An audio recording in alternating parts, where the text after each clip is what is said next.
Salut, c'est Trado pour la vidéo de mise à jour pour l'indice parisien.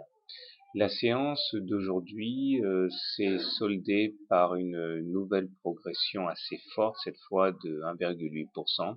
Les cours sont venus tester la moyenne mobile à cette séance.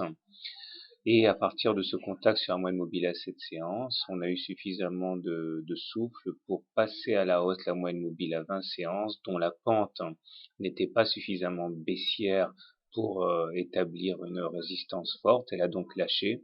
Et nous terminons au contact des 3131, c'est-à-dire les niveaux assez cruciaux qui ont freiné la progression déjà séance du 28 et séance du 27 décembre. Il faudrait impérativement clôturer au-dessus de ces niveaux demain, puisque autrement, eh bien, on établirait un support assez intraitable, et d'autant que demain nous avons un problème, c'est que nous avons cette fameuse oblique marron qui va venir seconder la eh bien, la résistance à 3130.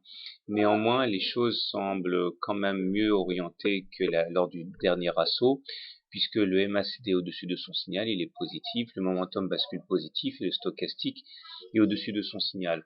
Théoriquement, lorsque le MACD et le stochastique sont tous deux au-dessus de leurs signaux respectifs, eh bien l'objectif est d'aller chercher la Bollinger supérieure. Là, enfin du moins c'est un objectif qui est valable tant qu'on ne clôture pas en dessous de la M20. Mais comme je l'ai dit deux fois déjà, ça implique que l'on se débarrasse du triangle marron, et ça on a vu que jusqu'à présent ça n'avait pas forcément bien réussi.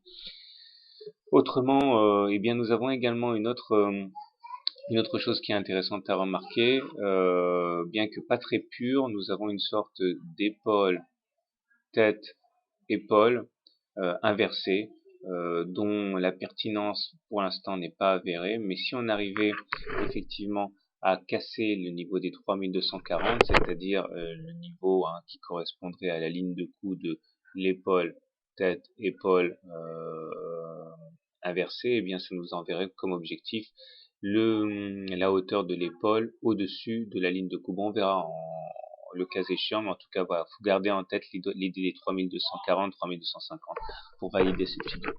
À suivre donc. Donc, pour faire simple, on est au-dessus d'une M20 qui n'est pas croissante, on est au-dessus d'une M20 qui est plate à décroissante, donc on est toujours sans tendance, mais commence à être habitué, ça fait quand même un mois qu'on est comme ça.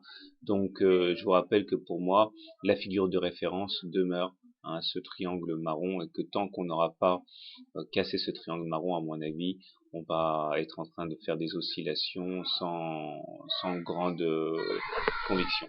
Voilà, bonne soirée, bon trade, et à demain.